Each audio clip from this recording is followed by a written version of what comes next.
All he ever wanted was to be happy, to laugh with friends and fall in love, to experience a completely ordinary school life. But after days of relentless bullying and humiliation, he stands on the school roof, ready to end it all. He thinks to himself that if he jumps from this height, he's guaranteed to die. As he climbs the fence, a voice calls out. A blonde girl stands on the other side, looking surprised.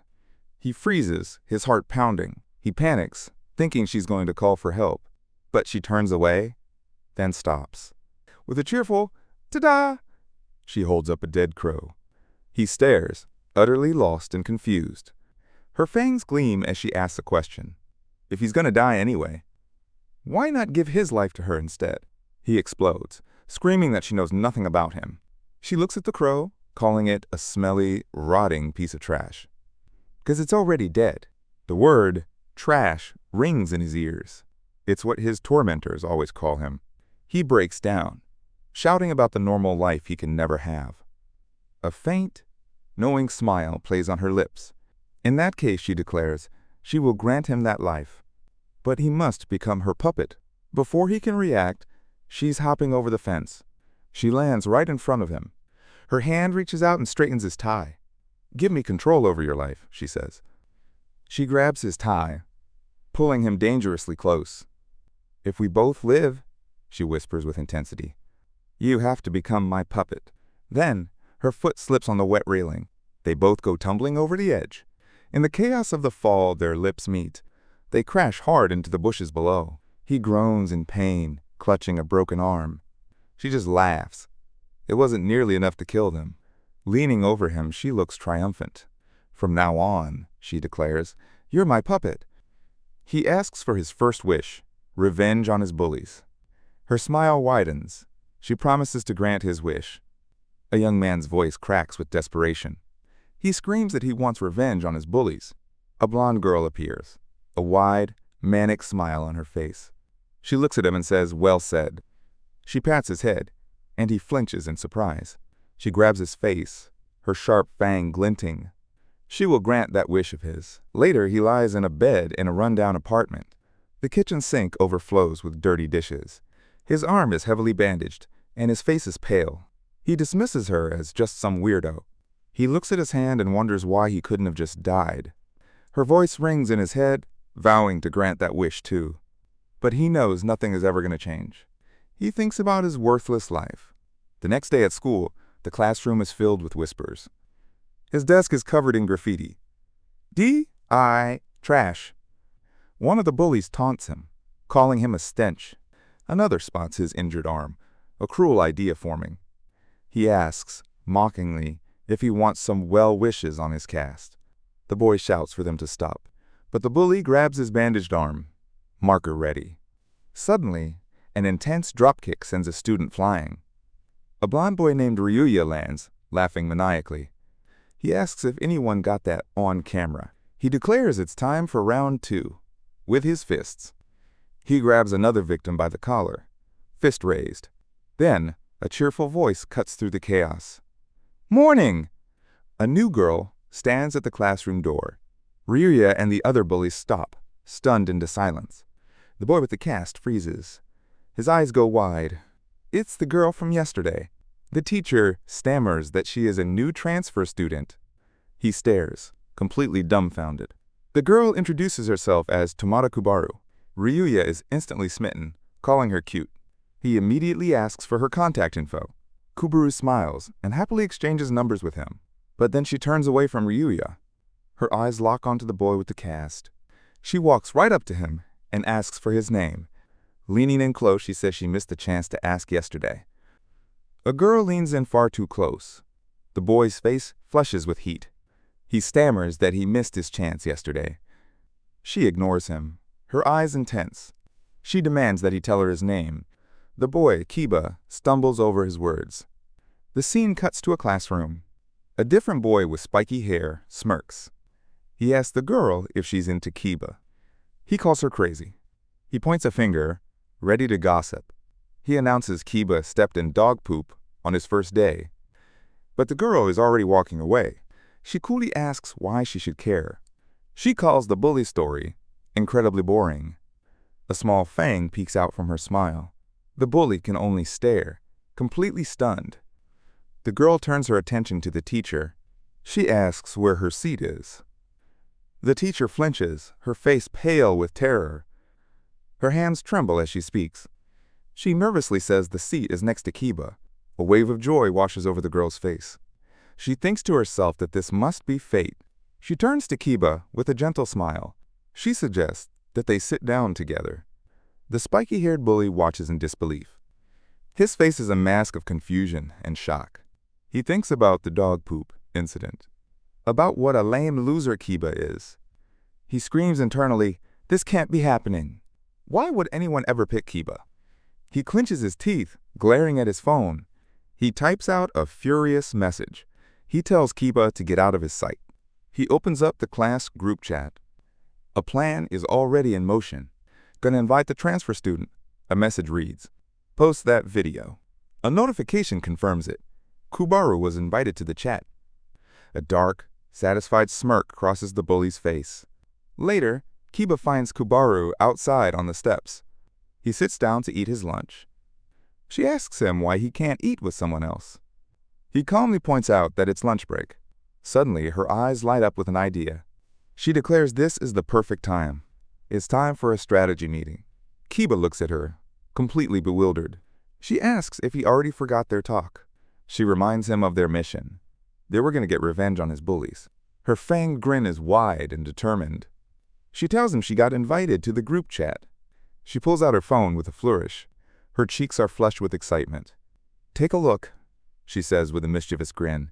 She holds the screen right in front of his face. On it, a video thumbnail is clearly visible. The title reads, "Yuto's Naked Video." Kiba's heart stops in his chest. All the blood drains from his face. A wave of pure terror washes over him. He lunges for the phone, shouting for her to wait. He begs her, "Don't watch it." But Kubaru just holds the phone to her ear. A bright, gleeful smile spreads across her face. She cheerfully announces she already saw it. Kiba just freezes, utterly dumbfounded. She tells him she gets being ashamed of being naked. Kiba covers his mouth with a trembling hand. "This sucks," he whispers, his voice breaking.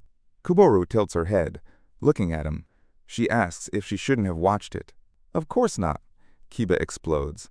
He collapses onto the steps, burying his face in his hands. He is completely overwhelmed by despair. He asks her why she would even watch it. His voice is a strangled cry of anguish. It's something he never wanted anyone to see. Kubaru's playful expression vanishes. Her eyes become sharp and calculating. She asks him a simple question. "Has the video been posted publicly?" Kiba looks up, confused by her tone. He stammers that it's only in the group chat, he thinks. A slow, cunning smirk returns to Kubaru's face. "In that case," she says, holding up her phone. She proposes they publish it themselves. Kiba's scream of pure shock echoes in the air. A smartphone screen lights up with a group chat. It shows a humiliating video of a shirtless boy named Yuto. A voice asks a sinister question from off-screen. "Why don't we publish your embarrassing video ourselves?" Yuto looks away, his face slick with sweat. The girl beside him holds up the phone, a predatory smile on her face. He yells that no one in their right mind would do that. It's too humiliating, he can't possibly go through with it. He turns away, frustrated, asking if she was even listening. He just told her he hates that video. She calmly looks at him, her expression unreadable. "Your wish was to get revenge on your bullies, correct?" Her eyes narrow into a sly, cunning smirk. A small fang peeks out from behind her lips. "So you don't want it to spread?" she asks innocently. He stares back, his mouth hanging open in shock. He doesn't understand why she's suggesting this. There have to be other ways to get revenge. She simply replies with a quiet, knowing, "Okay then." He looks down, completely thrown by her calm agreement. "Sure," she says, a slight smile on her face, but her expression shifts, her voice turning sharp. "However," a confident smirk spreads across her face, "I could change tactics." She holds up the phone again, the video ready to post. "You don't have much of a choice, do you?" His eyes widen in horrified realization. She leans in, her gaze intense and challenging. She asks if he's too stupid to grasp the concept. There's no revenge without risk, she declares. He looks at her, his expression somber. He reminds her she was about to die just yesterday. She closes her eyes, her face softening for a moment. It'll be okay, she says softly. Her smile returns, confident and playful. She says if he was strong enough for that, this is no big deal. Her finger traces her lip, revealing her fang again. Or could it be, she asks, you weren't brave enough to kill yourself? He recoils, his eyes wide with panic. He stammers that he was really going to do it. Her smile grows wider, more sinister. Then this is no biggie, she chirps cheerfully. All you have to do is press the upload button. She holds out a phone, a sly look on her face. I already created an account. Her grin is wide and self-satisfied. I even wrote the text for you. The screen shows a draft of a social media post. It's written from the perspective of a bully bragging about their crimes. Hashtags for, bullying, and please retweet are already there. Yuto stares, his face a mask of disbelief. The girl's eyes have a strange X mark in them. We're going to pretend to be the bullies, she announces. He mutters that only an idiot would post their crimes so brazenly. She explains that this is happening online, not from a victim. Her smile becomes unsettlingly wide, her eyes sharp. A post like this is guaranteed to stir up mob justice. This single video will capture everyone's attention. A new account with no followers can still go viral. All it needs are the right hashtags to get noticed. His video, full of misery, will easily set the internet on fire. She leans in close, her voice a low whisper. We just let society carry out its justice. He argues this will cause a ton of problems for the school. Her smile vanishes, replaced by a cold, hard stare. The school doesn't give a shit about you. Her fangs gleam as she stares him down. You're the only one who can save yourself. He looks away, his expression troubled. He wonders what the point is of worrying about adults who won't help. The girl's smile returns, wide and unnervingly intense. She warns him that if he doesn't do this, you'll be miserable for the rest of your life. She leans in, her voice becoming a soft, hypnotic whisper. It's okay. Just do as I say. Her hand gently cups his chin. You will be happy. She reassures him that she will always be there to protect him. He stares down at the phone, at the cruel, taunting words. He sees the thumbnail of his own tormented face. A final message appears. Your tweet has been posted. His eyes widen, his breath catching in his throat. For a moment, there's only silence. He forces a weak, awkward smile. See? No one noticed, he says, sighing. Then his phone begins to vibrate violently. The screen floods with a storm of notifications. This bully's life is over, one comment reads. He clutches his chest, gasping in shock. The phone slips from his hand as she leans in, whispering, Good job. A girl's arms wrap around him from behind. Her fangs gleam as she whispers, Good job. On the floor, a smartphone lies abandoned. Another phone is placed face down on a desk. And now we wait, a voice says. The girl, Kubaru, leans on the boy, Kiba. She smiles brightly, fangs peeking out. Let's go back to class, she chirps. Kiba looks away, a slight blush on his cheek. Elsewhere, a boy with spiky hair runs in a panic. He finds his friend Ryuya smoking in an alley. Ryuya! There you are, he yells, looking stressed. Ryuya looks up, confused. Something happened? His friend shoves a phone in his face. It's a social media post with a bullying hashtag. Wait, for real? His friend asks in disbelief. He tells Ryuya to look at the group chat. He adds, and stop smoking, will you? The chat is frantic. They found the school. The squad's coming for him. Bakubo's coming. Ryuya just scoffs. It's just a tweet. He casually flicks his cigarette away. He smirks, completely unconcerned. Everyone will forget about it soon enough. He laughs out loud, full of confidence.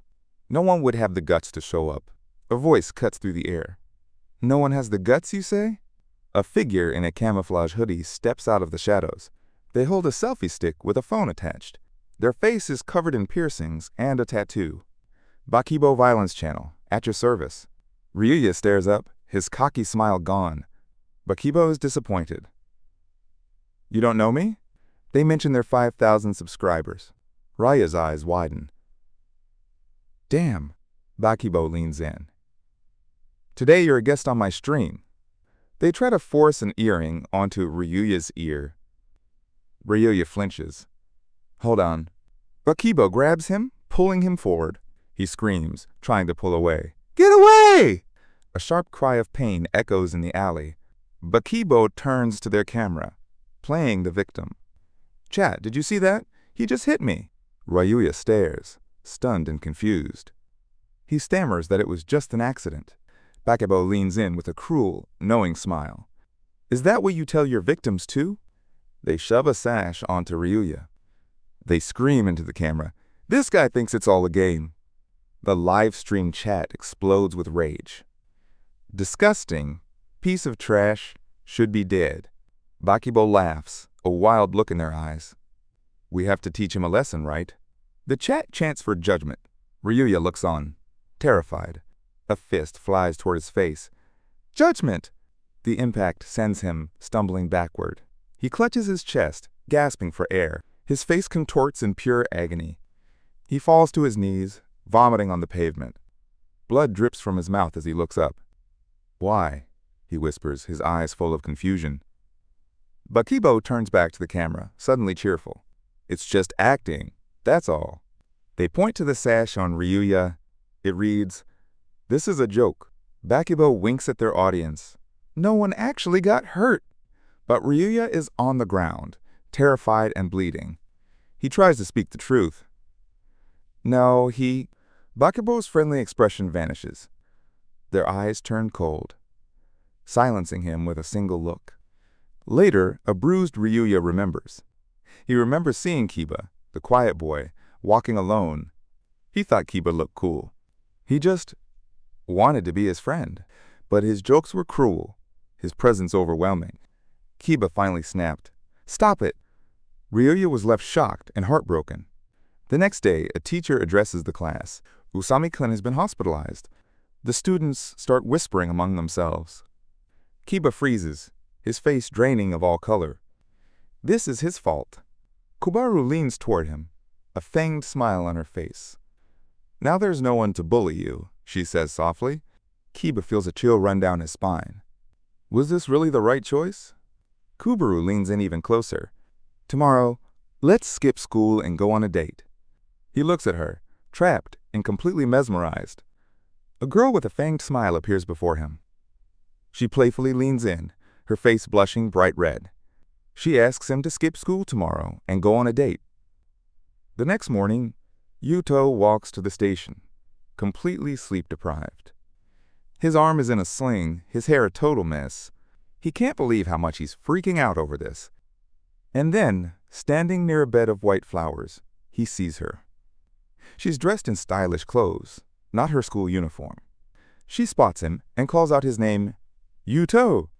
He stammers a reply, still wearing his own uniform. He explains he'll change in the restroom to hide it from his parents. She just smiles and tells him to go get changed. As he walks away, his heart pounds in his chest. He thinks to himself that he's over the moon right now. He knows she's clearly dangerous, but he admits she just looks so unbelievably cute. While he's gone, two guys try to hit on her. She dismisses them with a bored look and a simple, "Ah." When Yuto returns, she grabs his good arm, beaming. She joyfully scolds him for taking so long. She pulls him along, announcing she wants to visit the aquarium. Yuto can barely stammer out a reply, his face flushed. In an underwater tunnel, her eyes sparkle with pure awe. She stares at the glowing jellyfish and breathes out. Beautiful. A massive whale shark swims past, and her eyes go wide. She even points to a penguin, teasing that it looks just like him. Later, they find themselves sitting in a quiet cafe. She asks him if he's having a good time. He shyly looks away and admits that yes, he is. He finally summons the courage to ask his own question. Hey, why did you invite me out today? She smiles mysteriously, her fangs showing slightly. It's for the sake of his future, she tells him. She explains that today is an introductory class. It's a practice run to mold him into the ideal Prince Charming. He sits in stunned silence, trying to process her words. This is just to make sure he won't mess up his real first date. She takes a bite of her parfait, a sly look in her eyes. And then she delivers the final blow. I don't even like you. Yuto's world comes to a crashing halt. His face drains of all color, his eyes wide with shock. She just keeps smiling, completely unbothered. A young woman sits across from him, a spoon hovering over a parfait. She smiles, her eyes closed in pure bliss. She casually tells him that she doesn't even like him. He stares, completely blindsided. What? She takes a bite, savoring the sweetness. They barely know each other, she points out. He mutters that he has no interest in romance anyway. Her smile widens, becoming a little mischievous. All she wants, she says, is to play with her puppets. A sly smirk spreads across her face. She's here to pull his strings, she declares, to lead him toward a happy life. He is merely a puppet. Nothing more, nothing less. His eyes go wide, a sharp intake of breath. He can't even form a word in response. And so their strange arrangement begins. One day she squeals with delight over a box of fried snacks. The next, she's in a shop, trying on earrings with a wide grin. They take a photo at the aquarium. A perfect date. Her eyes are huge, she laughs, looking at the picture. He finds himself blushing, his heart fluttering. Later, she hands him a copy of the photo as a gift. He takes it, quietly murmuring his thanks. They stand on a bridge as night falls over the city. She thanks him for the day with a bright, honest smile. He asks her if she can make her curfew. It's still only 7, he tells her. It's no problem. He watches her go, a small smile on his face. She waves enthusiastically over her shoulder. See you tomorrow, she calls out into the night. The next moment, her eyes sparkle with a new idea. She announces she's going to make a photo album. His heart hammers against his ribs. A photo album? The panic is immediate and overwhelming, but he forces a smile, thanking her politely. As he walks away, his face is a mask of anxiety. She follows just behind him, her expression unreadable. Suddenly, his phone buzzes violently in his hand. The screen glows with a single name, Dad. His blood runs cold in his veins. From behind a pillar, she watches him, phone to her own ear. Hello? She says softly into the receiver. A man's voice erupts from the boy's phone. You fucking punk, the voice roars. You skipped school, didn't you?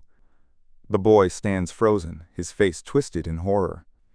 His teacher just called, the voice bellows from the speaker. How dare you humiliate me like that? The words land like physical blows. He glances at his own screen, confirming the call. He turns and walks away, his shoulders slumped in defeat. The line goes dead with a final, cutting click. He stares at his dark phone, his hands trembling. He thinks to himself, what kind of father tells their son to die? He looks up to see her standing there. She asks him if he's okay. He can't look at her, the shame is too much. He hates talking to his dad, who never watches his mouth. He covers his face, a wave of despair washing over him. Sorry, she says softly, her voice full of regret. She says it's her fault for asking him to cut class. He manages a weak smile, shaking his head. It's okay, he tells her. He was the one who accepted. He insists that he'll be fine. Her gaze softens with a deep concern. She asks if he gets along with his family. He looks away, admitting they don't really see eye to eye. He starts to apologize for talking about it, but she cuts him off gently. You don't have to. She tells him to look at how hurt he is. A single tear escapes, tracing a path down his cheek. Telling someone to die, she says with quiet force, is always cruel. Her hands come up to gently cup his face. Her touch is surprisingly warm and steady. If he doesn't like them, she whispers, he should just run away. He looks into her eyes, a storm of emotion brewing inside him. Come with me, he says, his voice thick with desperation. He pulls back, his expression hardening with frustration. If she doesn't even like him, he tells her to stop saying things like that. I can't rely on you. The words tear out of him. She just stares, her eyes wide, unblinking. A silent understanding seems to pass through her. She's not expecting a romantic relationship, she explains quietly. What? He asks, completely lost. It is precisely because she has no feelings for him, she says. That is why she wants to save him. And in that moment, he finally sees it. He sees the ghost of a wound, deep within her own eyes. He realizes in a rush, he has fallen in love with her. It was the day he was sure he fell in love with her. As they drew close, her eyes glinted with mischief. A tiny, sharp fang peeked out from her lips. She cheerfully suggests they have a party at her place. In a convenience store, she gets a little closer. She says it's cold when he uses her family name. She'd rather he call her by her first name. His face instantly flushes a deep shade of red. He stammers, unable to get a single word out. They leave the store, arms loaded with snacks. They arrive at a gigantic, modern skyscraper. He steps into her pristine, impossibly spacious apartment. They settle onto the couch to watch a movie. A quiet, comfortable peace settles over them. He thinks to himself that he wishes this could last forever. A loud ringing suddenly shatters the calm. He looks down, embarrassed. It's his dad. Stepping into the hall, he dreads taking the call. He answers, and a furious voice explodes from the phone. "Where the fuck are you?" The voice accuses him of being with a girl. "Come back home right now." Yuto slumps against the door, completely defeated. He mutters that he doesn't want to go home anymore. Kubaru appears, her expression soft and concerned. She quietly tells him she overheard everything. The phone buzzes again. His dad is downstairs. He screams that he tracked his son's phone with GPS. Yuto steels himself to go down and face him alone. But Kubaru stops him with a quiet gesture. She holds a plain white envelope. "You don't have to go home," she tells him softly. The father appears in the doorway, spitting with rage. He screams, calling her a bitch who seduced his son. Yuto freezes, watching the scene unfold in horror. But Kubaru steps forward, her smile unwavering. She presents the stunned man with the envelope. There's 1,000,000 yen inside. Her eyes are intense, her voice steady. "Leave Yuto with me." A menacing smile spreads across the young woman's face. She holds out her phone, making a final declaration. She tells him to leave the injured Yuto with her. Yuto's companion lets out a confused sound. Yuto himself can only gasp, his eyes wide with shock. The other man's face twists into an angry scowl. He snarls, asking if she's making fun of him. The girl calmly asks if 1,000,000 yen wasn't enough. The man explodes, identifying himself as Yuto's father. He roars that he won't sell his son for dirty money. Yuto, sling on his arm, desperately begs his dad to stop. But his father turns his rage on the girl, spitting insults. He accuses her of selling her body to get the cash. The girl simply looks down, absorbing his venom. Then, she calls him a pitiful and unimaginative man. She asks if he ever considered investments or personal assets. The father just glares, his face a mask of pure fury. Her gaze hardens, a cross appearing in her pupils. She asks if that's the only way he thinks women can make money. Then she poses a new, chilling question. She asks why he told Yuto to die. The father screams that he said it for his son's own good. He smirks, remembering his own bosses saying the same to him. He preaches that the weak simply can't survive in this world. He claims their harshness was a lesson he needed to learn. The girl covers her mouth, trying to stifle a giggle, and then it breaks free, a loud peal of mocking laughter. The father clenches his fist, furious at her amusement. She brushes him off, calling his story incredibly silly. Her smile becomes a sinister smirk, revealing tiny fangs. She accuses him of not wanting to be bothered with his son. She says he doesn't actually care about him at all. The father roars that people don't just die from being told to. Her eyes are chillingly calm, her pupils like crosses. "Oh, but they do," she says softly. She tells him they die much more easily than he thinks. A sly smile plays on her lips as she says she finally understands. She declares him completely unnecessary for Yuto's happiness. "I will be the one to make him happy," she vows. The father sputters, asking what a brat like her knows of happiness. She reveals she will become a control tower for Yuto's entire life. Starting today, he can be happy, all under her complete control. Father and son can only stare, lost in speechless shock. A man screams in raw frustration. He demands to know what kind of joke this is. A calm woman simply calls him a brat. He dares her with a wide, challenging grin. He tells her to go ahead and show him right now. She accepts the challenge with a quiet smirk. Her smile turns sharp, revealing a single fang. "Okay," she says. "Let's not waste any time." She places a call to her dad. She asks him to do that thing she mentioned.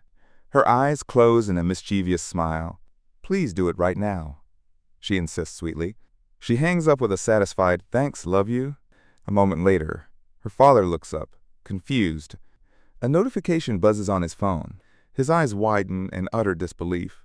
The shock quickly curdles into pure rage. In another place, a woman threatens a man's livelihood. She'll make sure he can't be hired anywhere again. A different man screams at a girl to stop messing around. She just looks down with a faint, knowing smirk. She quietly asks if he really thinks she's bluffing. Her face twists into a terrifying grin. Her eyes glow, fangs glinting in the dark. The fact that he was fired, she says, won't change. The man's jaw drops. He is completely speechless. He remembers her chilling words from before. She told him a grown adult knows the right choice. He collapses to the ground in utter defeat. A raw scream of frustration tears from his throat.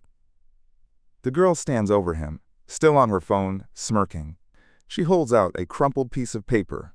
"So what will it be?" she asks. He stares at it, sweat beading on his brow. He drops to his knees, taking the paper. She crouches down beside him. "Good," she says.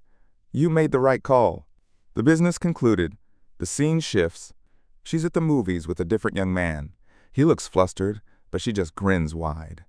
"Come on, let's continue watching our movie." She happily drags the shocked boy away by his hand. She closes her eyes, a bright smile on her face. She announces that now they can watch their movie. Yuto quietly agrees, his expression hollow. He looks back, a question hanging in the air. She says she won't have to deal with her terrible dad anymore. A weight is lifted, but something else settles in its place. He wonders if running away was the correct choice. He's just a minor, all on his own now. He stands alone in a long hallway, his arm in a sling. He thinks to himself, wondering what his mom will say. After all, she was always at his dad's beck and call. He decides she will probably say nothing at all. A voice cuts through his dark thoughts. It's her. She asks him if something is wrong. He flinches, startled from his spiraling thoughts.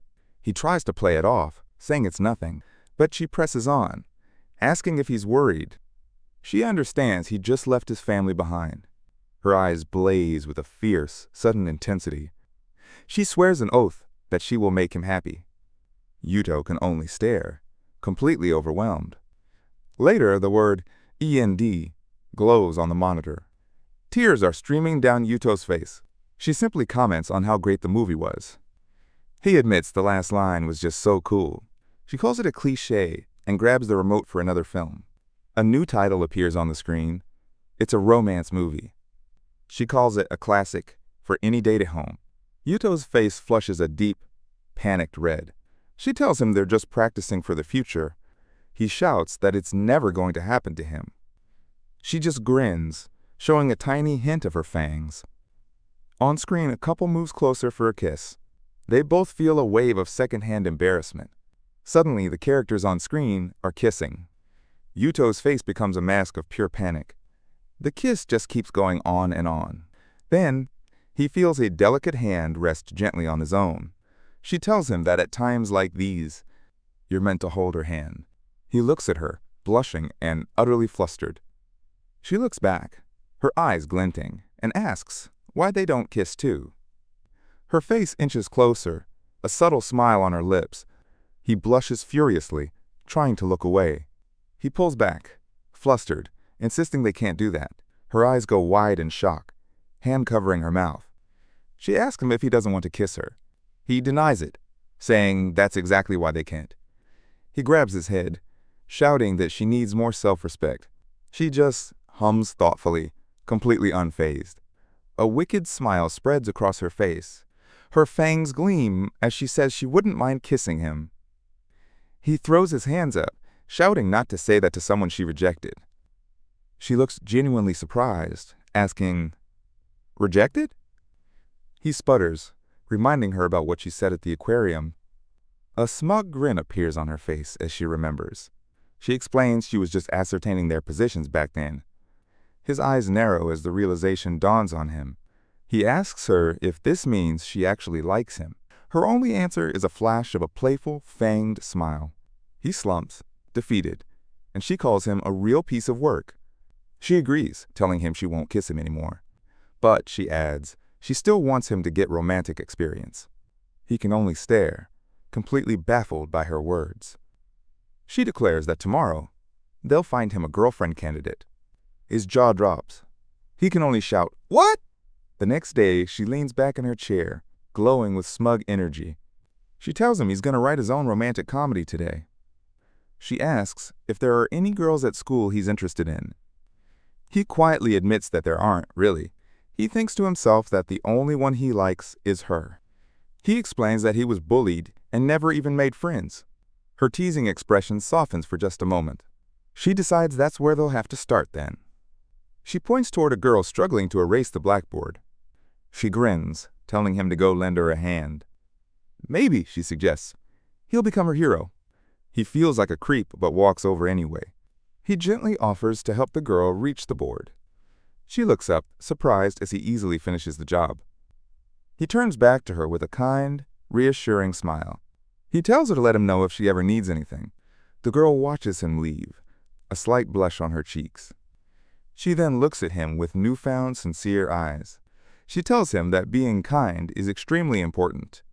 A fanged girl rests her hand on her cheek, smiling. She cheerfully declares that being kind is important. Her eyes narrow with a knowing, mischievous glint. She says it's more important than people realize. The scene shifts to a school hallway. A young man, Kiba-kun, sweeps the floor. His left arm rests in a sling. He looks up, lost in thought. What does writing his own rom-com even mean? A voice suddenly calls out his name. He jumps, startled by the interruption. A shy girl, Aihara-san, stands down the hall. He turns, recognizing her. Aihara-san. She clasps her hands nervously, her face flushed. She wanted to thank him for his help earlier. He remembers helping her clean the blackboard. He gives a small wave, telling her it was nothing. She looks up, surprised by his casual response. She quickly insists it wasn't nothing at all. He turns his head, listening intently. "That's not true," he says firmly. Her cheeks burn a deeper shade of red. She fidgets, looking down at the floor. She admits her next words might be sudden. He watches, waiting for her to continue. Her mouth opens, but the words catch in her throat. She looks up, eyes wide with embarrassment. "Sorry," she stammers out. "I bit my tongue." He just stares, a little confused. She takes a deep breath, her eyes swirling with panic, her fingers pressed together under her chin. She wanted to ask if he'd walk home with her. Kiba's face goes completely blank. Then a deep blush spreads across his cheeks. "Just us?" he exclaims, completely shocked. His loud reaction makes her jump. "What?" she cries out, equally surprised. She throws her hands up defensively. "I don't mean it in a weird way." She quickly clarifies it's for donuts. There are new donuts being sold at the station. Aihara turns away, her shoulders slumped. She admits that since she's really shy. Her hands nervously grip the fabric of her skirt. She doesn't have any friends to go with.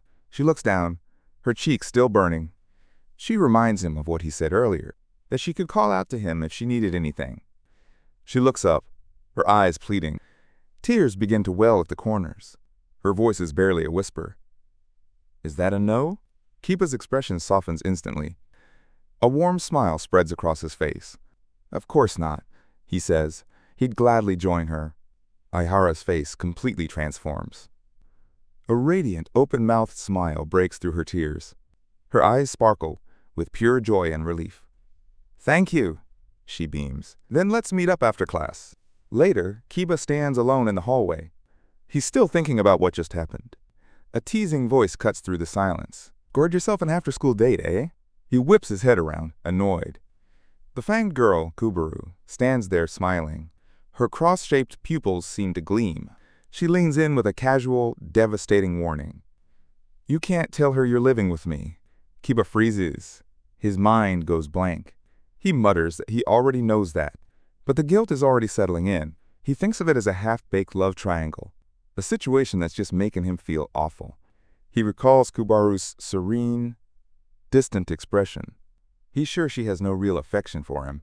He decides, then and there, he needs to give up on her as soon as possible. It's time to make friends and broaden his horizons.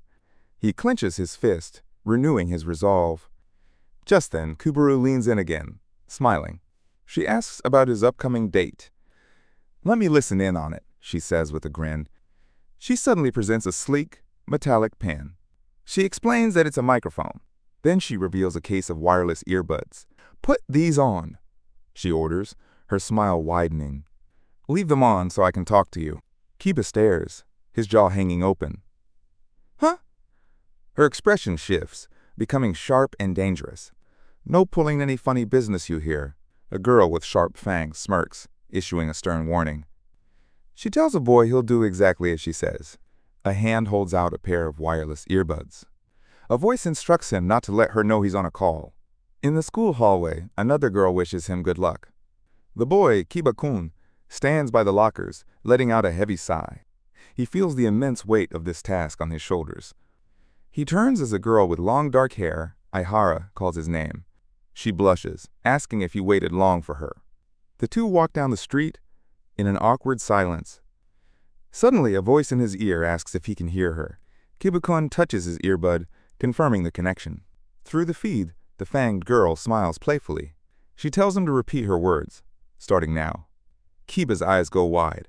He thinks this has to be a joke. He nervously turns to Aihara and asks if she likes donuts. Aihara's entire face lights up, her cheeks flushed with joy. She beams, exclaiming that she absolutely loves them. Kiba-kun stammers that he likes them too. As they arrive, Aihara points out they're at the donut shop. Aihara looks overwhelmed, saying it's hard to choose. She quietly admits she wants to try all of them. The voice in his ear commands him to ask her to split them. Kiba's face contorts in frustration as she yells at him to hurry. He blurts out the question, asking if she'd want to split donuts. Aihara freezes, her entire face turning a deep shade of red. She turns away, shyly clutching her bag strap. Kiba-kun offers to pay, calling it his treat for the day. Aihara frantically refuses, saying she would feel terrible. The voice in his ear calmly tells him to grab her hand. He reaches out, his hand gently but firmly closing around her wrist. He looks at her and asks if she'll let him be the gentleman today. Aihara looks down, blushing, and quietly agrees. Then, she looks up and suddenly asks if he has a girl he likes. Flustered, Kiba-kun looks away and says, "Not at the moment." Through his earbud, he hears a relieved sigh. Aihara's face breaks into a wide, unsettling grin. Her eyes turn to spirals as she clasps her hands together. She whispers, "Thank God." She then tells him she might have killed him if he did. In his ear, the other girl can only manage a shocked, "Wow!" Her eyes swirl with a dangerous, hypnotic light. She whispers that if he did it, she might have killed him. Kiba stares back, completely lost. What? And then, she breaks into a sweet, innocent smile. She was only kidding, she says cheerfully. He lets out a shaky breath, heart pounding in his chest. He mutters that she's a very passionate person. But the calm doesn't last. Her eyes narrow, the chilling spirals returning. She asks if the words he's saying are really his own. He freezes, caught in her intense, knowing gaze. He pulls out a tiny black earbud. He was just listening to music, he explains lamely. Aihara doesn't believe him for a second. "So you won't tell me the truth," she says coldly. Her face crumples, tears welling in her eyes. She sobs that he must not have cared about her. He panics, trying to deny it, completely flustered. She buries her face in her hands, utterly crushed. Through her tears, a twisted smile appears on her face. He yells that it's not true, that he enjoyed their talk. A glimmer returns to her spiraling eyes. Then she asks him to keep going on dates with her. She wants to continue their chat right now.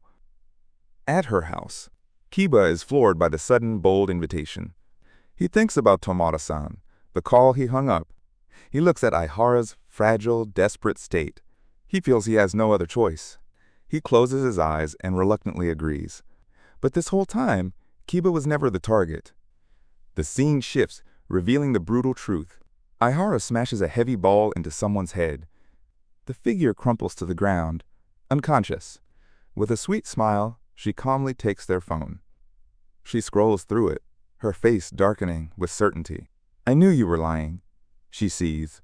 The phone screen shows a call log, Tomata-san. She pulls a thick rope from her bag. Time to teach this liar a little lesson. But from the floor, a quiet chuckle escapes. "Ha!" The unconscious figure opens their eyes, fangs glinting. A cheerful voice announces he needs to learn a lesson. Her spiral eyes spin with unnerving delight. She says she's doing this for her sake, too.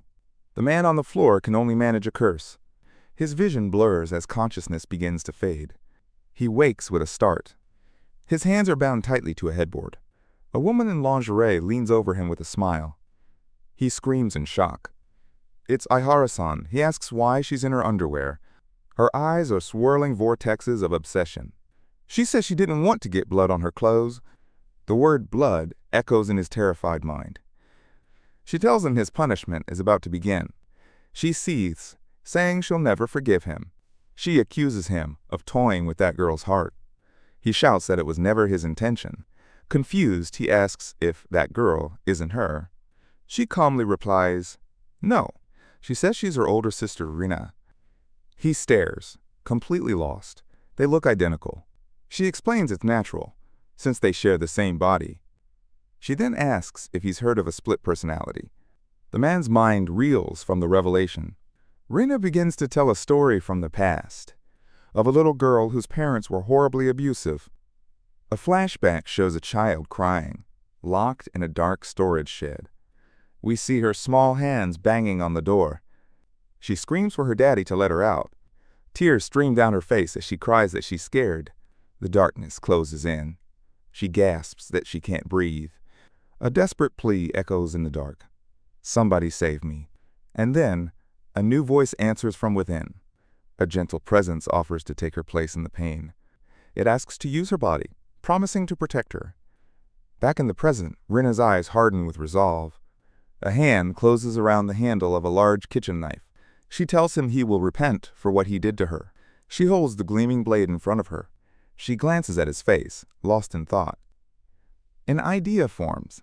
She says she'll start with that pretty face of his. A terrifying smile spreads as she asks if she should slice it open. A young man is tied up, his eyes wide with pure terror.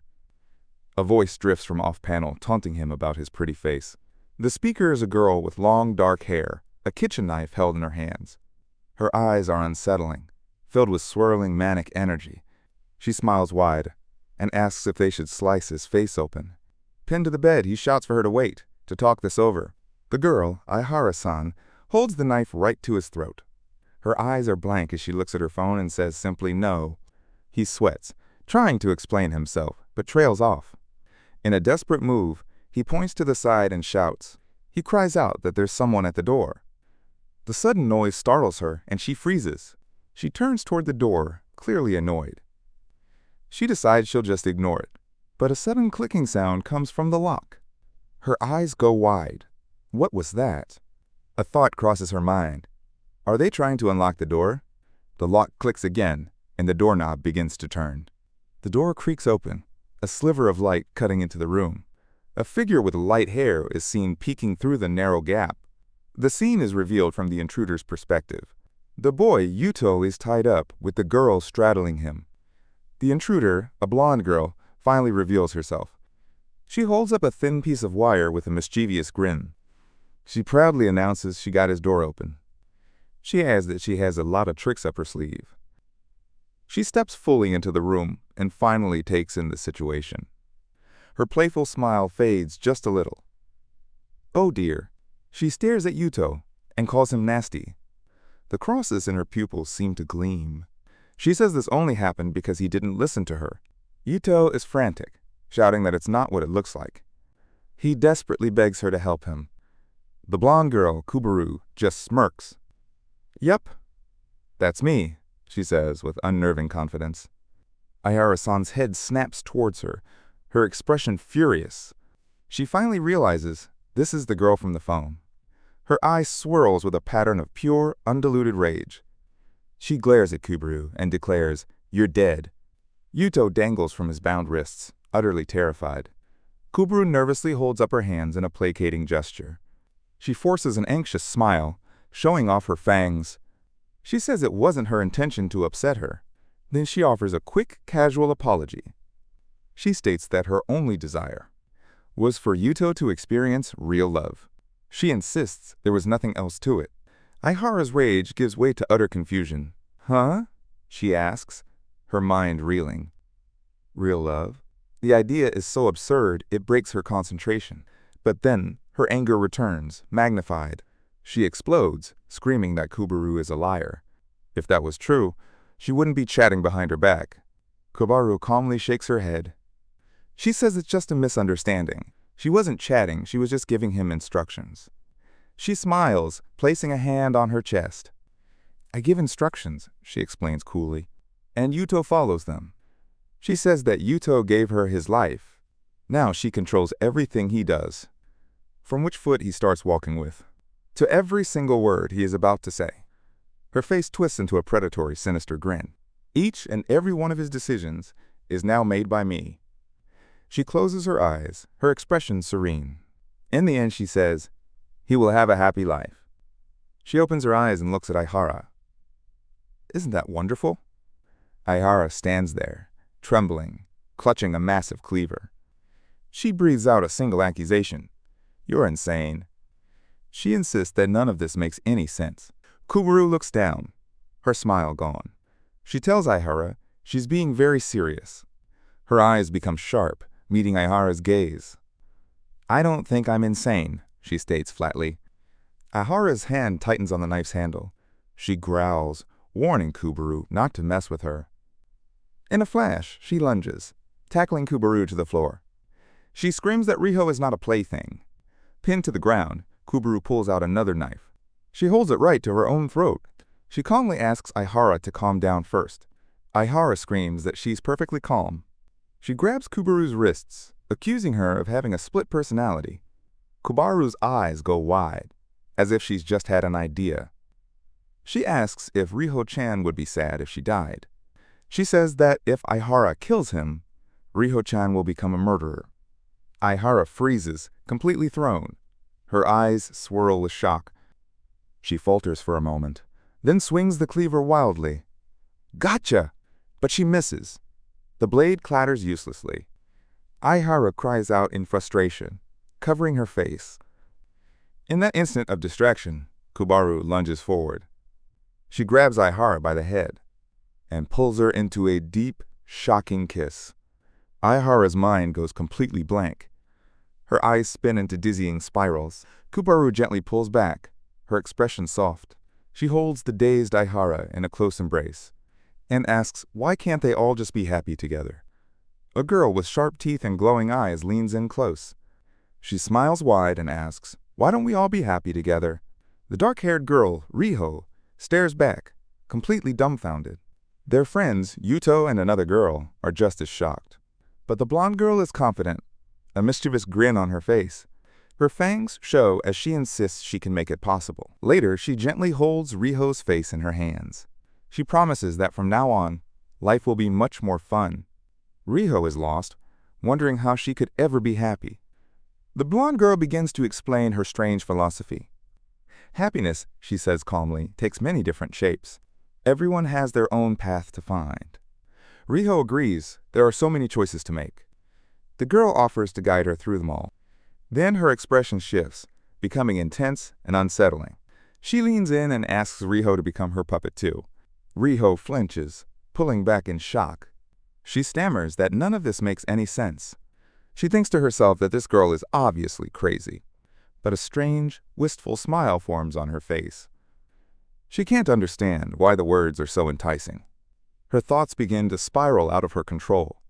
A voice in her head screams not to refuse, to accept it all. A deep, buried part of her wants to obey. She wants to leave every single decision to this girl. She looks up, her eyes now serious and knowing. A man in a suit seems to understand her struggle completely. Riho finally looks down, her resistance gone. She whispers that the proposal is ludicrous, but okay. Her head snaps up, a new and unsettling smile on her face. She announces that she wants to do exactly as she's told. The blonde girl's eyes form into X's. Then it's settled. She wraps an arm around Riho, pulling her close. Her first order is a very simple one. She tells Riho to kiss Yuto. She frames it like a fairy tale, the princess kissing the prince. Riho's face goes blank with shock, her heart pounding in her chest. The girl promises to let her experience all the intensity of romance. Watching them, someone thinks this girl was born to be a ruler. Later, the blonde girl gives her next order with a calm smile. It's time to punish Yuto, and she needs Riho's help. A cut reveals Yuto, tied up and lying on a bed. His eyes are wide with terror, sweat pouring down his face. He can only stare in disbelief and horror. A single, choked sob escapes his lips.